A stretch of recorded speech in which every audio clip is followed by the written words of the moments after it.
Hey there, everybody. Welcome into today's edition of Extra Time. Ale, Moreno, Julien, and me, Sebi. Plus your questions straight off of Twitter. Jules, start with you from Red Devils. Are Dortmund regretting not selling Sancho during the last transfer window? Is his price continuously dropping as this season keeps going? No goals for Sancho still in the Bundesliga this year. Yeah, regretting is a very strong word. I don't know if they regret because there's still half of the season to be played. He might improve and get better. But you know what? I'm always fascinated psychologically for a player. And Ali, between the three of us, Ali is the only one who can answer us. But when you really wanted to move like Sancho wanted in the summer, and for whatever reason it doesn't happen, psychologically that must have an impact on you, even if you don't really feel like it or you don't want it to have a negative impact on you. But because if your mind was already somewhere else, if you had planned to move, if you were looking forward to the move as well, or things like this, I just don't know how you go back to, staying where you are in the team. And it's not a bad team at all. And I'm sure there's a lot of friends that he has in the dressing room. But do you see what I mean? And because as well, the summer and the preseason was so weird and so different, and the start of the season and everything went so quickly. I just wonder if psychologically he was never going to have a good season anyway because of what happened and the move that never happened for him at Manchester United. Ale, what do you think? Do you think having his head turned is the explanation for Sancho's struggles? Well, it can be, and I think it's a valid point by Jules. I can tell from my own experience, at one point in the middle of my career, there was this sort of, for my standards, was a big money move going to UAE, and sort of what those changes would be for my family, what it would mean financially. And there was a lot of conversation about it. And then the coach got fired, turmoil in the club, and things changed. And obviously I didn't go. But for that period of about 2 to 3 weeks where all this conversation was taking place, you're focusing on what's happening on the other side of the world and what your potential home will be rather than what your everyday preparation is. So I can sympathize with that. However, what I think is also happening here with Sancho is the fact that he looks around, and while his head was turned to go elsewhere, there are other guys that have now taken steps ahead of him, including Giovanni Reina.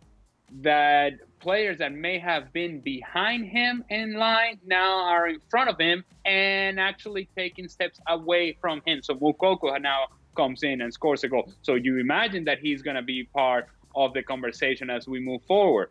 And so therefore now Sancho, who thought of himself as no doubt I'm going to start for this team, to now I'm not starting, I'm not going to Manchester United, I'm here, and now I have to fight for a place as well. All of that put together, I think, gives you the lack of substance in the performances from Jadon Sancho so far this year. All right, of course, we saw Crystal Palace give up 7 against Liverpool earlier this morning. Ale, next question for you. What was the heaviest defeat that one of your teams faced in your playing days, and how did it compare to the Liverpool match today? Did it ever get so bad that your manager started laughing, such as what Hodgson did? I can't remember. No, definitely not 7-0. Come on. We took 4-0 against. We took 4-0 You don't want to say. Come on. Brazil. 4-0 against Brazil World Cup qualifiers. 4-0 against Argentina World Cup qualifiers, and I think that was about it. Oh no, we lost 5-0 to the New York Metro Stars in 2002 with the LA Galaxy. Mamadou Diallo was killed. What a throwback. I did not see a Mamadou Diallo reference in today's Extra Time. And as you know, of course, we're in LA. We have to fly cross country to go to New York. We get the 5-0 loss, and now we got to take this flight back, 6-hour flight back to LA. It was not a good flight at all. But it depends on the personality of the coach. Siggy would never have been the one to laugh it off, Siggy Schmidt, that is, and I'm pretty sure that there was some disgruntled conversations going on in the airport where he used to do the shirt talk, and the shirt talk was the one in which he kind of saw you come by getting to the gate area of the airport, and he would actually tuck your shirt, just to kind of, he wanted to talk to you. It's like, here, And then you knew at that point that you were in for a conversation. You were trying to avoid that when you were a player after losing 5-0. Right. Yesterday in extra time, things got heated. Actually, it was a really clever line from Robbo. He told Xhaka that he was clumsy and a coward. What's the meanest thing someone has told you on air? Jules, I feel like we're not really mean to you on this show. No. What was the context? Why did Robbo attack Xhaka like that? We were talking about like red cards, and Xhaka was describing one of his red cards where he kind of came out late and missed it or whatever. And Robbo fired back. He said, well, there you go. We can sum up your career in 2 words. Clumsy and a coward. The reaction from the rest of us on the set, we were all like, oh. But it was strong. Yeah. We get along on this show. We got thick skin. I'm sorry. Question. Maybe harsh. Is it inaccurate though? That's what I like to know. Is it inaccurate? I will leave analyzing Xhaka's goalie career to someone else. We've been harsh enough on him yesterday. He really got it on extra time. All right, Unai Emery and now Arteta. Hey, by the way, I'm sure that he's really affected by this. Oh yeah, Xhaka lost sleep over it for sure. Yeah. One of his many naps. He's at home really having difficult times. Had to bail out of. Unai Emery, now Arteta, haven't been able to lift Arsenal. Is the board the real culprit? People made fun of Wenger top 4 inspiration, which seemed extremely difficult to achieve in retrospect. Jules, are the problems at the top at Arsenal? I mean, I think there's problems in a lot of places at the club right now, but at board level, I mean, there's a lot of fans among the fan base who maybe would criticize the Kroenke family for the way they're running the club, but they also have given quite a lot of money recently for transfers. I mean, Nicolas Pepe has £72 million, Thomas Partey has £50 million. You know, it's not like if there was no money at all given to whoever was the manager or the sporting director at the time. So, I mean, at the top, of course, you could always do things better, and I guess they could employ better people all around and things like this, but the money is there. They've guaranteed some of the loans to protect the club during the pandemic. Of course, there was some redundancy, but again, I think there's a time where when your club is hit quite hard by the pandemic and so what happened, maybe that's a step that unfortunately you don't want to take, but you have to take. I don't know. For me, the problem is far more on the pitch than it is upstairs in the boardroom, but maybe for some fans, it's the other way around. Barcelona question next for you, Ale. Don't you think that Ronald Koeman is being too harsh on Riqui Puig? Every time he's been given a chance, he's shown that he can provide a greater degree of athleticism and passing range, something that many of the first-team players can't do. I think Koeman came out this week and criticized his attitude, didn't he? So both on the field and off the field. And there's been some speculation and hints of Ronald Koeman saying that it's been Riqui Puig that has allowed access to what goes on inside the locker room with some social media posts and such, and that he is the leak between whatever happens inside the locker room and whatever information there is out there. That's a non-starter, by the way, if indeed that's the case. But what's also a non-starter is that when Ronald Koeman first came onto the job, as he was cleaning house, one of the players that he singled out and said, you got to find yourself a team because you're not going to get the minutes you want with this group, was Riqui Puig. And let's not forget that if there was a highlight to the closing part of the season last year for Barcelona, it was Riqui Puig and his individual performances. You can say, you know what, there's something here with this kid. And yet Koeman came in and said, we don't think so. So this has never worked from the very beginning, and I don't anticipate it's going to work anytime soon either. Jules, could Puig make a difference in this Barcelona? I like him a lot, and Ali is right. Towards the end of last season, he played well. The problem is, and I think we've explained quite well during the show tonight, is the lack of structure of that team. If you put Riqui Puig in that team, he will move exactly in the same position that Coutinho moves in, and Messi, and Griezmann, and Pedri, and Coutinho, or whoever plays with him. That's the problem. It's the similar profile, it's the similar movement. And that's not going to take you anywhere either. It will be the same issue. So, yeah, of course, you could try if you want. But again, I don't think he has the answers and he has the keys to make this team better, to improve the team.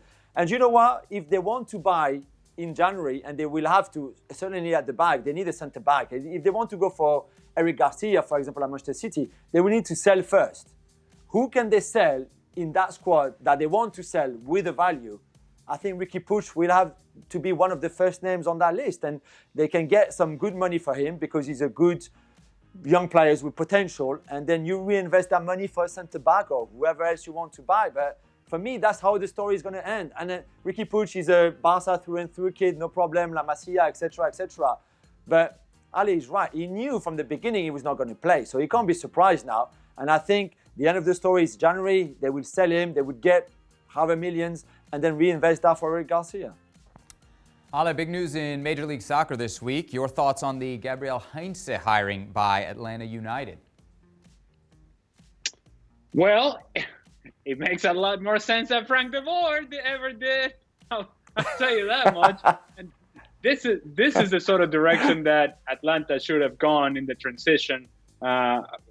Instead of going to de Boer, that you take a step that actually makes sense. And now, admittedly, we are not all too familiar with Gabriel Heinze as the manager and what he brings to Atlanta United. And so it's not Tata Martino walking in with this wealth of experience and background and everything that he could bring to the team.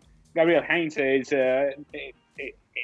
indeed is somewhat new to the profession, and is a guy that, yes, there's a lot of potential there and there's a lot of excitement there. And clearly, culturally, there is a connection with Gabriel Heinze and some of the parts inside that locker room already. So all of that points towards a better outcome than whatever you have with Frank de Boer. However, the bar is very low with Frank de Boer. And so whatever steps forward you take from here on out, I think it's something that Heinze can do very well. All right, then last question. Who's the worst person on the show when it comes to responding to a text, email, or voicemail message? Meaning who never responds or might even wait several days to respond. Also, do you guys have a private group chat among the ESPN crew? Jules, who never responds to your texts? That's easy. That's surely Stevie Nicol. Does he even have a phone? Does he have any sort of technology in his house? And most importantly, does he know how it works? I think that's, for me, Stevie has to be the winner, way ahead of everyone else. Yeah, he probably sends the text, but did it in like a tweet and didn't realize that it wasn't the text. Ale? One of the sights to see is when Stevie is trying to read his phone or having an email come through his phone or whatever, and the confusion is just like, what button do I push? And then because he gets confused, he just puts it away. And the email was never read. The message was never read. And so therefore, by default, it is Stevie Nicol. As for an ESPN FC crew secret chat, if you will, well, it is secret because Seb is not part of it.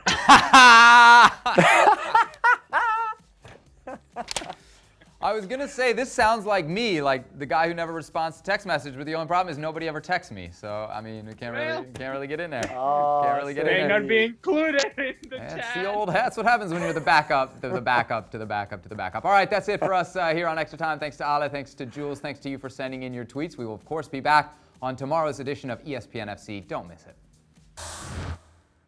Well, thank you very much for watching ESPN on YouTube. For more sports highlights and analysis, be sure to download the ESPN app. And for live streaming, premium content, and let's not forget as well, ESPN FC 7 days a week, subscribe to ESPN+.